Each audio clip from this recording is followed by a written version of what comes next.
আসসালামু আলাইকুম রহমতুল্লাহ। কেমন আছেন আপনারা? আপনাদেরকে একটা গল্প বলি। এক জাতি ছিল, সেই জাতি বর্তমান যে মাদায়েন সালেহ যে এলাকা বলা হয়, সৌদি আর জর্ডানের মাঝামাঝি যে এলাকা, মাদায়েন সালেহ আল হিজর ও এলাকা, কোরআন শরীফে আসছে আল হিজর, ওটাকে বর্তমানে বলা হয় মাদায়েন সালেহ। তো মাদায়েন সালেহ এলাকায় ওই জাতি বসবাস করত।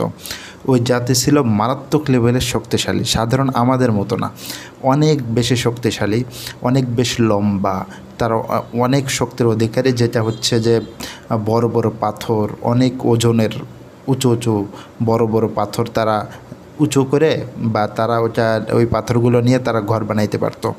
এবং পাথরের যে পাহাড়গুলো ছিল, এই পাহাড় কেটে কেটে তারা ঘর বানাইতো। এবং তারা ইঞ্জিনিয়ারিং সেক্টরে তারা খুব ভালো পারদর্শী ছিল। এবং তারা ওই সময়ে যে কারুকার্য, যে সুন্দর সুন্দর দরজা, যে সুন্দর সুন্দর ঘর বানাইছিল, ওইগুলো এখনও পর্যন্ত আছে।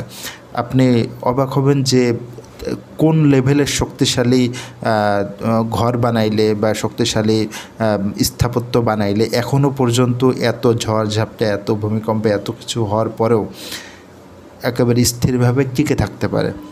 তাহলে আপনি অনুমান করতে পারবেন যে তারা আসলে কোন ধরনের শক্তিশালী ঘর তারা বানাইতো।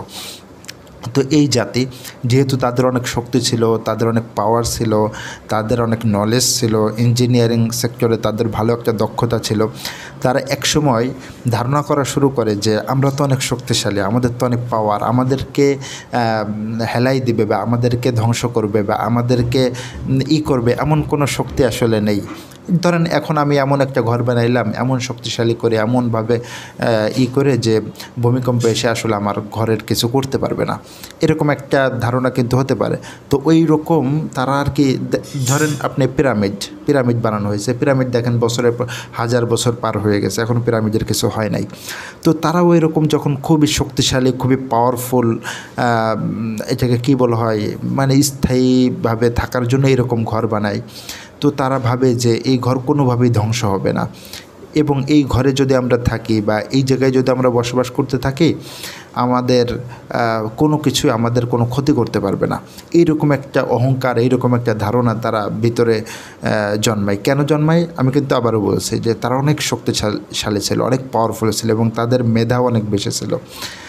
তো এই সব কারণে তাদের মধ্যে এক ধরনের অহংকার তৈরি হয়ে যায়। তো ওই সময় আল্লাহ তাআলা একজন নবী পাঠান। ওই নবী তাদেরকে গিয়ে ইসলামের ব্যাপারে দাওয়াত দেন, আল্লাহকে মানার কথা বলেন, কিন্তু তারাও অস্বীকার করে। যেহেতু তাদের মধ্যে অনেক অহংকার, কাজে তারা নবীর কথা শুনতে চায় না, তারা অহংকার করে। তারা এক পর্যায়ে বলে, ঠিক আছে, আমরা তোমার কথা মেনে নিব, যদি তুমি একটা কাজ করতে পারো, এই যে পাথরের যে পাহাড় আছে, এই যে শক্ত পাহাড় আছে, এর মধ্যে থেকে তুমি যদি একটা উটনি বের করতে পারো, তাহলে আমরা তোমাকে নবী হিসেবে মেনে নিব। তো আল্লাহ তাআলার নিদর্শন, আল্লাহ তাআলা ওই পাহাড় থেকে একটা উটনি বের করে। উটনিটা ছিল অনেক বড়। তো ওই উটনি কী করতো, অনেক পানি খাইতো। তো যেদিন ওই উটনি পানি খাইতো, সেদিন ওরা আর কোনো, ওদের পশু পাখি, ওরা নিজেরা বা ওদের যে ছিল, তারা আর পানি পান করতে পারতো না।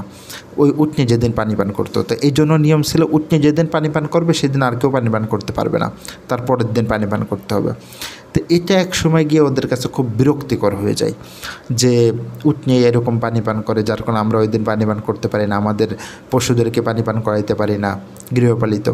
তো বিরক্ত হয়ে তারা একটা মিটিং করে, আয়োজন করে যে আমরা এই উটনিকে মেরে ফেলবো, হত্যা করে ফেলবো, এরকম একটা পরিকল্পনা করে।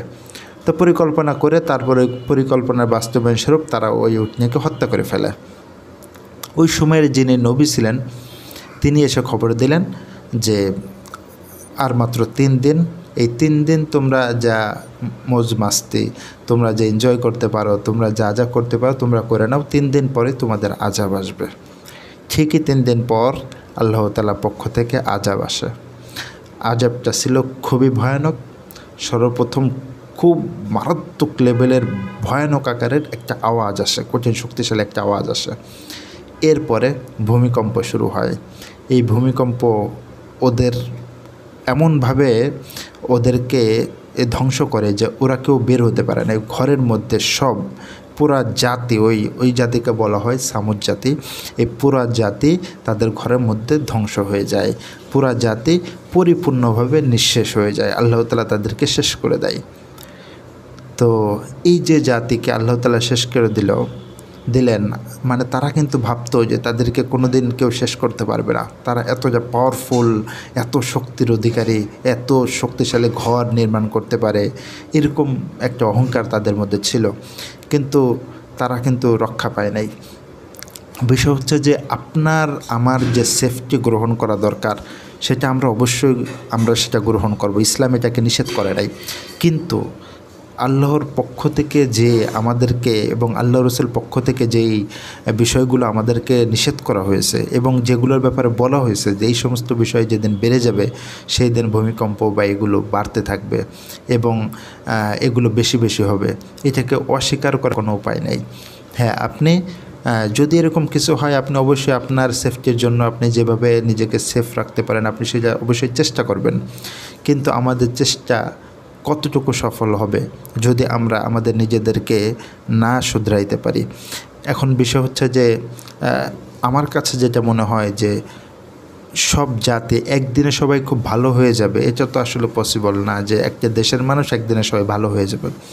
কিন্তু যখন আযাবের কোনো নিদর্শন আসে, যখন আযাবের কোনো বিষয় সামনে আসে, কমপক্ষে ওই সময়টা সবাই খুব দ্রুত আল্লাহ তাআলার কাছে ফিরে যাওয়া উচিত এবং আল্লাহ তাআলার কাছে রোনাজারি করা, আল্লাহ তাআলার কাছে ক্ষমা চাওয়া এবং আল্লাহ তাআলার দিকে ফিরে যাওয়া উচিত। কমপক্ষে ওই সময়টা যখন আমরা আযাবের নিদর্শনাবলী দেখতে পাই। আমরা কি ঘটনা জানি?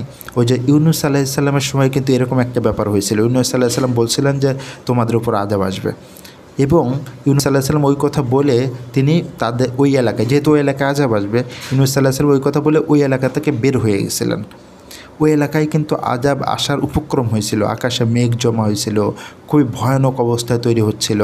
তখন তারা ভয় পেয়ে গেছিল যে না, ইউনূস আলাইহিস সালাম বলছে অবশ্যই আযাব চলে আসবে। তখন তারা কী করছে, তাদের এলাকার সবাইকে নিয়ে এবং তাদের যত পশু পাখি যা কিছু সব কিছু নিয়ে এসে ওখানে জড়ো হয়ে আল্লাহ তাআলার কাছে কান্নাকাটি শুরু করছে এবং আল্লাহ তাআলার কাছে বলা শুরু করছে যে আমরা ভুল করে ফেলছি, আমাদেরকে মাফ করে দেন, আমরা আর এই ভুল করব না। এইভাবে আল্লাহ তাআলার কাছে ক্ষমা চাওয়া শুরু হয়েছে। যে আযাব আসার ফুল উপক্রম হয়ে গেছিল সেই আযাব কিন্তু তাদেরও রোনাজারি, কান্নাকাটি এবং তাদেরও ক্ষমা চাওয়ার কারণে ওই আযাবটা আবার ফিরে চলে গেছে। তো কাজেই মানে আমরা সবাই সবসময়ের জন্য যদি পরিপূর্ণভাবে নাও হতে পারি, যদিও সবসময় আমাদের আল্লাহ তাআলার দিকে ফিরে যাওয়া উচিত, যদি নাও হতে পারে কমপক্ষে যখন আমরা আযাবের কোনো নিদর্শন দেখি, আযাবের কোনো কিছু আমাদের সামনে আসে, আমাদের অবশ্যই ভয় পাওয়া উচিত এবং আল্লাহ তাআলার দিকে ফিরে যাওয়া উচিত এবং আমাদের আল্লাহ তাআলার কাছে তওবা করে আমাদের গুনাহের জন্য মাপ চাওয়া উচিত। এটা আমি মনে করি আর কি। আমি জানি না আসলে আপনারা কে কীভাবে বিষয়টাকে মনে করছেন। তো আমি মনে করি যে সব কিছুই আল্লাহ তাআলার হাতে। আল্লাহ তাআলা যখন চাইবেন, যেভাবে চাইবেন সেভাবে আমাদেরকে, যদি আল্লাহ তাআলা চান আমাদেরকে শেষ করে দিতে পারেন, এটা আমাদের কিছু করার নেই। কিন্তু আমরা শেষ হয়ে যাব, আমরা কি আসলে জান্নাতি এবং ভালো কাজ করে বিদায় নিতে পারতেছি কিনা, এটা গুরুত্বপূর্ণ একটা ফ্যাক্ট। এজন্য আমরা আমাদের জায়গা থেকে যতদূর সম্ভব আল্লাহ তাআলার দিকে রুজু হওয়া, আল্লাহ তাআলার দিকে ফিরে আসা উচিত, এটা আমি মনে করি। আল্লাহ তাআলা আমাদের সকলকে তৌফিক দান করুন, আমিন। আসসালামু আলাইকুম। দেখা হবে নেক্সট কোনো ভিডিওতে, অন্য কোনো বিষয়, অন্য কোনো টপিকে। আসসালামু আলাইকুম।